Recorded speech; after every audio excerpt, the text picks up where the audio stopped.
There is still time to correct this most grievous misunderstanding, Mr. Carter. The Dagger of Amon Ra must be returned to Egypt. Stay out of my way, or I'll thrash you within an inch of your life. Surely you can find a way to accommodate everybody's wishes. Who are you to tell me what I can do with my own property? Your property? What authority did you have?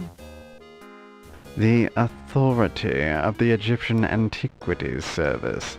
So if you don't like it, I suggest you waddle on back to Egypt and complain to your own government. Would it not be better to work this out diplomatically? This isn't a case for diplomacy. It's a case for your acceptance of the situation. It is not just my acceptance at issue, Mr. Carter. Frankly, some of our people are quite upset, moved to take drastic measures if need be. Are you threatening me, you malodorous little man? Mr. Carter, there are some who would rather fight back than allow their country to be stripped of its national treasures. Any fat savage who lays a finger on my exhibit, or threatens me, will find himself in deep trouble. Do I make myself clear? As clear as the water of the oasis, Mr. Carter.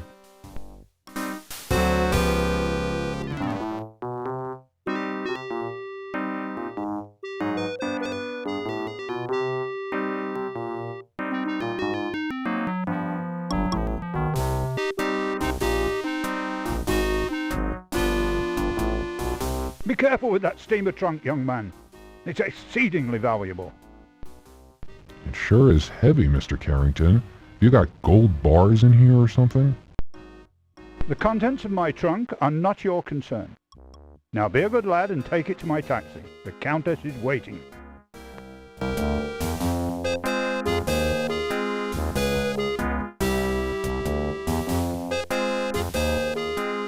New Orleans, 1 week later.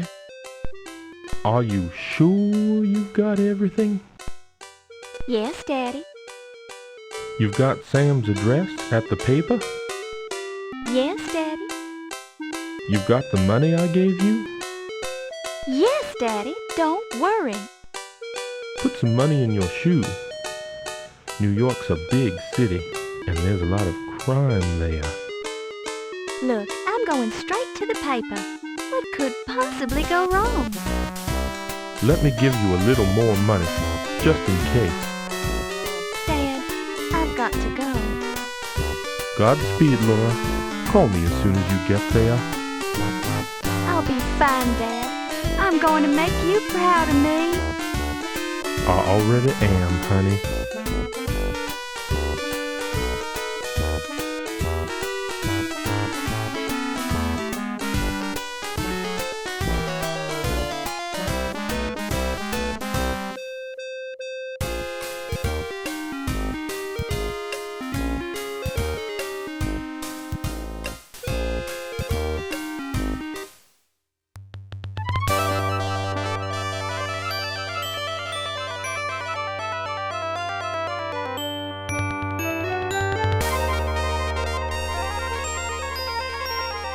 Excuse me, dear, are you a secretary?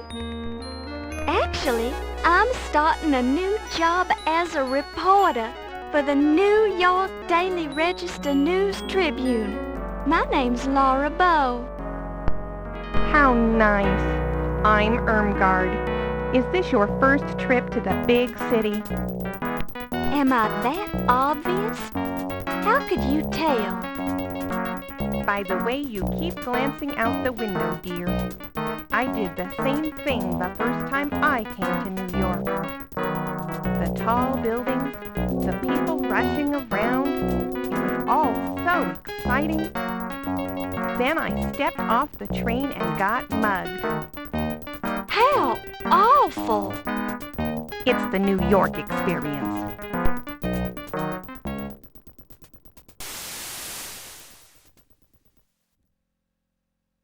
Thank you, dear. You're very kind. I've enjoyed traveling with you. Do you need any help getting home? No, dear. I'll be fine. Thank you. You're sure you'll be okay? Yes, thank you. Goodbye.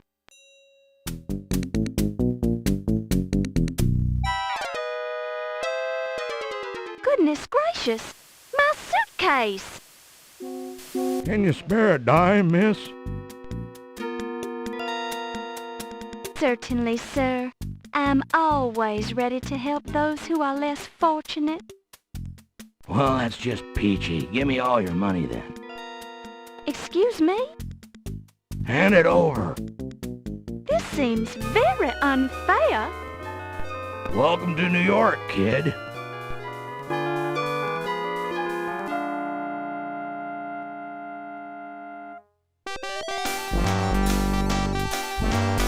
I'm not gonna let a little bad luck ruin my day. Hello, New York.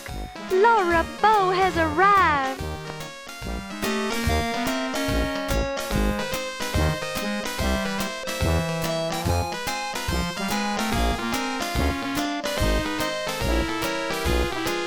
My destiny awaits.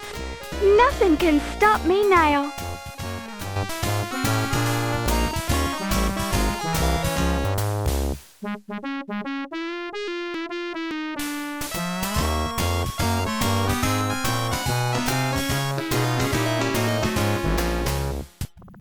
I really want to thank you for hiring me, Mr. Augustini.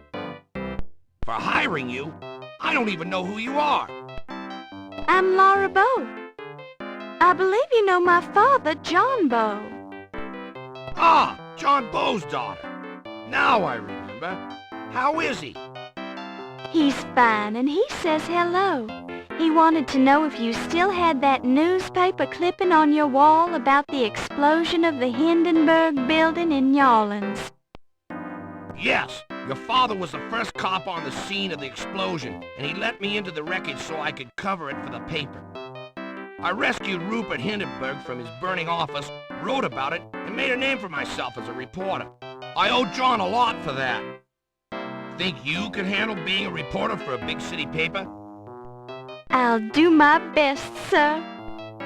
We usually just hire men for this job. It's rough out there, and you're kinda small.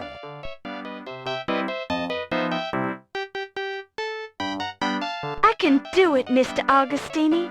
Just give me a chance. All right, as a favor to my old pal John, but I'll be keeping a close eye on you. Thank you, sir. For your first assignment, I want you to write about a burglary. Some kind of fancy knife was stolen from the Lion Decker Museum. I'll arrange for you to attend the fundraiser at 7 o'clock tonight for their new Egyptian exhibit. Everyone will be there. Tell them you're covering the society news so they won't clam up on you. You won't regret it, sir. I have a nose for news. Just keep your nose out of trouble. Here's your official notebook and your pencil. It already has Crodfoller's notes in it. Have the story ready by 3 tomorrow, or you're out of a job.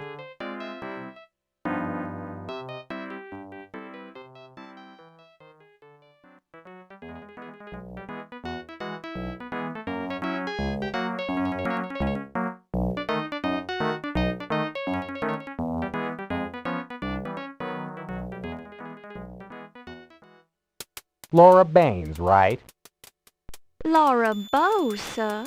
And I believe you have the advantage. Crodfoller Rhubarb, ma'am, though you can call me Rube. So I suppose you've already met Sam. Yes, he's very colorful. Don't let him shake you. He's tough on the outside, but inside he's got a heart of stone. I'm sure he... Pardon me? What did you say? Never mind. Just pulling your leg. Why don't you take this desk right here, and we'll get you settled in. That's very kind of you. Mr. Augustini sort of left me on my own. I have to start on this story about a burglary at the Lion Decker Museum.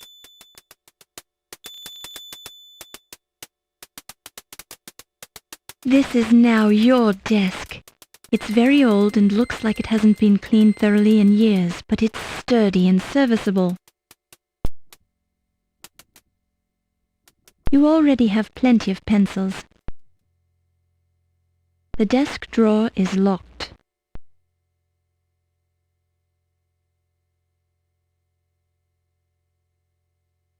You get no response.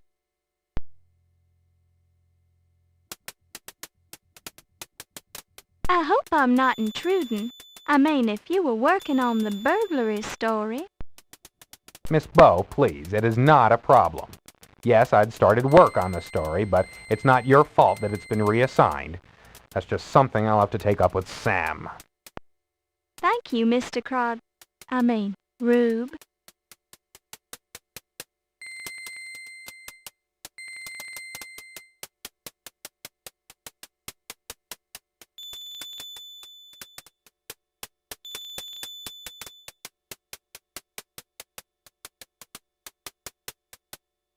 Tell me about yourself, Mr. Rhubarb. What's to tell? I'm a reporter for this paper, probably since before you were born. But I want to know about the real Crodfaller T. Rhubarb. You mean there's another Crodfaller T. Rhubarb? No two sets of parents could be that cruel. That's okay, Mr. Crodfaller. You don't have to tell me about yourself if you don't want to. Rube. Who are you calling a... Oh, Rube's your nickname, isn't it? Sorry, I forgot.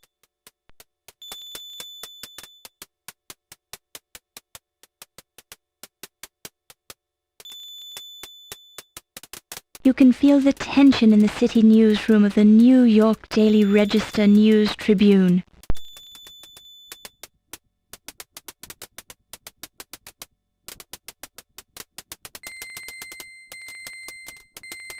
You can't go in there. That's the men's lounge. You glance around curiously, but there's no sign of a ladies' lounge. This is patently unfair.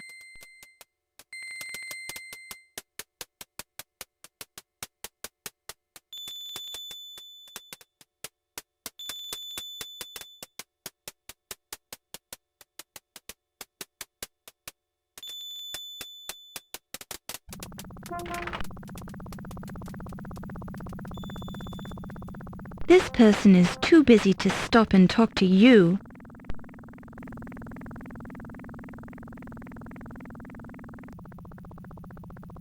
Don't touch it. You don't know where it's been.